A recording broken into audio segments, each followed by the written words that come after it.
Hi, I'm Jen McIntyre. I have 6 kids and I spent years trying to do all the good things for all of my kids until I found this one super effective and efficient tool.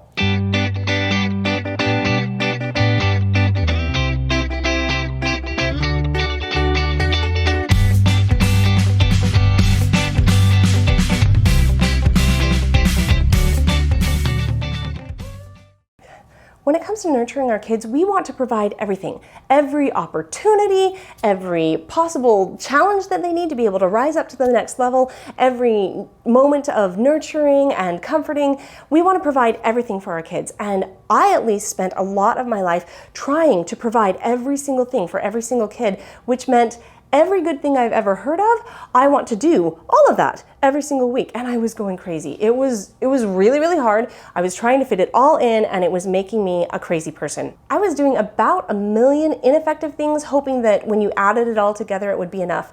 But then I figured out how to do the most powerful thing every single week. I figured out how to get rid of all those little things that sounded nice but really didn't work for that kid at that time. So here's the tool. It is super simple. All I do is on Sundays, I sit down and I think about each individual child and I ask myself the question, what is the most important thing that I can do for this child this week? It's important to understand I am not asking what can this kid do to make them happy, because there's a million things that they could do to make themselves happy, but I'm not in charge of that. I can't control that. I can only do what I can do for them.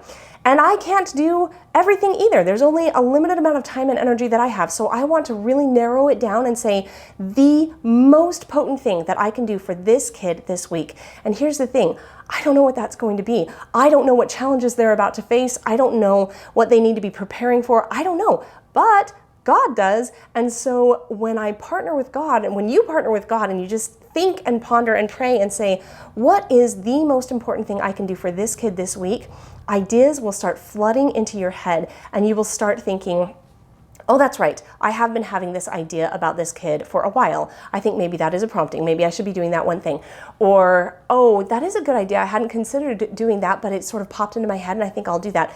And what I have found is that the more busy I am, the quicker the ideas will come into my head, because my personal opinion is that God knows how busy we are and we just really don't have 3 hours on a given day to be thinking about these goals. So I set them up really, really fast. Within, 2 minutes each kid, I've got the goal for the week. And it's very simple, very quick, because I don't have very much time and God knows that and He'll work with me. And in line with that is the truth that I really don't have a lot of time to work with each individual kid throughout the week. So usually these goals are tiny.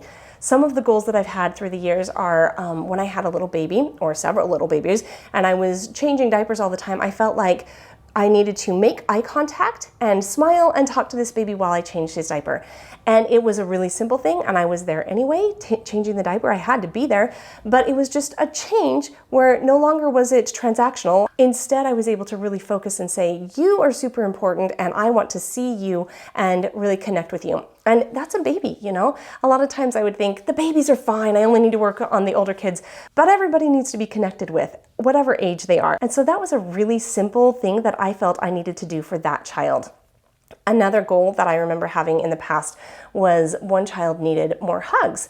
And so I thought about it and I was like, well, when am I going to hug him? Because I'm not a hugger, and when, that's kind of awkward. And so I set up in my mind, well, every morning and every night when we have standard things that we're doing, I will just hug him and I'll do it for like 10 seconds and I would count in my head 10-second hugs. And I just held on to him for that time and it made such an enormous difference because he really, really needed that.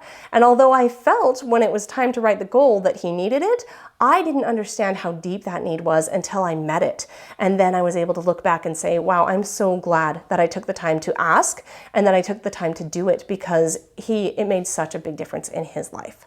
I do this not only for all of my kids, I also do it for my husband and I do it for myself. And my favorite part about this, for years and years when I had little kids running around and I was homeschooling and it was really, really stressful, every time I asked, what is the most important thing I can do for myself this week? The answer was take a break.